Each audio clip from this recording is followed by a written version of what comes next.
নতুন পেন্সন নীতি বাতিল কৰি পুৰণি পেন্সন নীতি বাহাল কৰাৰ দাবী তিনিচুকীয়াত এনএফ ৰেলৱে মজদুৰ সন্থাৰ ধৰ্ণা কাৰ্যসূচী ৰূপায়ণ সমগ্ৰ দেশৰ সমান্তৰালকৈ নতুন পেন্সন নীতি বাতিল কৰি পুৰণি পেন্সন নীতি বাহাল কৰাৰ দাবীত এনএফ ৰেলৱে মজদুৰ সন্থাৰ ধৰ্ণা কাৰ্যসূচী ৰূপায়ণ কৰে উক্ত কাৰ্যসূচীত প্ৰতিবাদকাৰীয়ে বিভিন্ন ধৰণৰ শ্লোগানেৰে উত্তাল কৰি তোলে প্ৰতিবাদস্থলী উক্ত কাৰ্যসূচীত লিডু তিনিচুকীয়া নিউ তিনিচুকীয়া ডিব্ৰুগড় শিমলুগুৰি মৰিয়নি আৰু ফৰকাটিং শাখাৰ বিষয়ববীয়াসকল উপস্থিত থাকে এই আন্দোলনৰ ধাৰাবাহিকতা অক্ষুণ্ণ থাকিব বুলি প্ৰতিবাদস্থলীৰ পৰা জানিবলৈ দিয়ে নেতৃত্বই আপুনি চাই আছে the royal news all India railways ফেডাৰেশ্যনৰ আহ্বান ক্ৰমে আজি দেশব্যাপী নতুন পেন্সন নীতি বাতিল কৰি পুৰণি পেন্সন বাহালৰ দাবীত এই ধৰ্ণা কাৰ্যসূচী পালন কৰা হ'ল আন আন ঠাইৰ লগতে আমি এন এফ ৰেলৱে মজদুৰ ইউনিয়নে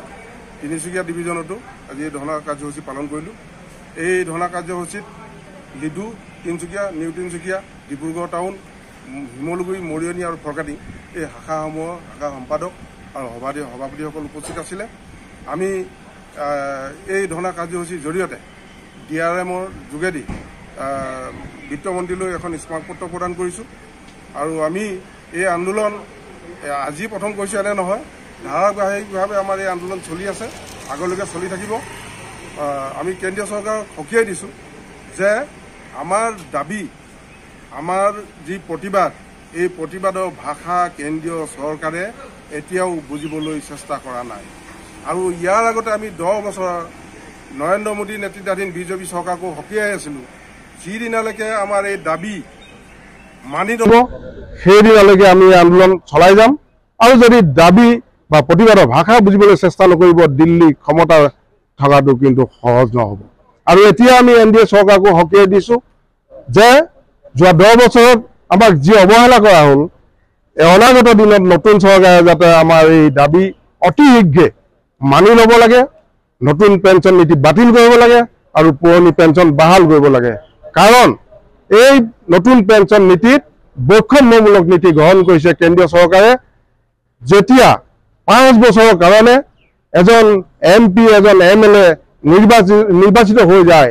তেওঁলোকে গোটেই জীৱন আজীৱন পেন্সন পায় তেওঁলোকৰ সতি সন্ততিলৈকে পেন্সন পায় কিন্তু ৰেল শ্ৰমিকসকলে দেশৰ সভ্যতাৰ কাৰণে কাম কৰে সংস্কৃতিৰ কাৰণে কাম কৰে অৰ্থনীতিৰ কাৰণে কাম কৰে কিন্তু ৰেল শ্ৰমিকসকলক ঘূৰ অন্ধকাৰলৈ ঠেলি দি 1/1/2004 পৰা নতুন পেন্সন নীতি প্ৰৱৰ্তন কৰিলে আৰু এই নতুন পেন্সন নীতি বাতিল নকৰা পৰ্যন্ত এই আন্দোলন চলি থাকিব এই আমাৰ ধাৰাবাহিক আন্দোলন আৰু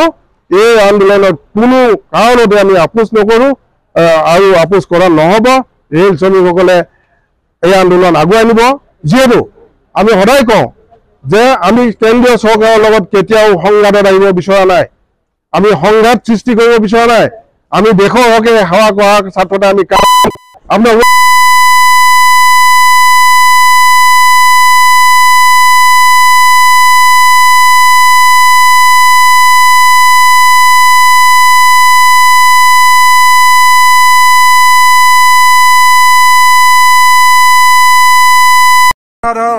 মানুহ আবদ্ধ হৈ পৰিছিল লকডাউনৰ ফলত সেই মানুহবিলাকক উদ্ধাৰ কৰিবৰ কাৰণে ৰেল শ্ৰমিকসকলে ৰেল চলাইছিলে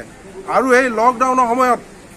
কোভিডৰ সময়ত কাম কৰিবলৈ গৈ 3000তকৈ অধিক ৰেল শ্ৰমিকে নিজৰ প্ৰাণ আহুতি দিলে 15-18 মাহ আমাৰ ডিএ ফ্ৰিজ কৰি দিয়া হ'ল গতিকে কেন্দ্ৰীয় চৰকাৰৰ এই হঠকাৰী নীতিৰ লগত আমি কেতিয়াও নাই আৰু এই হঠকাৰী নীতি জনবিৰোধী নীতিৰ বিৰুদ্ধে আমি সংগ্ৰাম কৰি যাম এই উদ্দেশ্যলৈ আজি আমাৰ ধৰ্ণা কাৰ্যসূচী পালন কৰা হৈছে।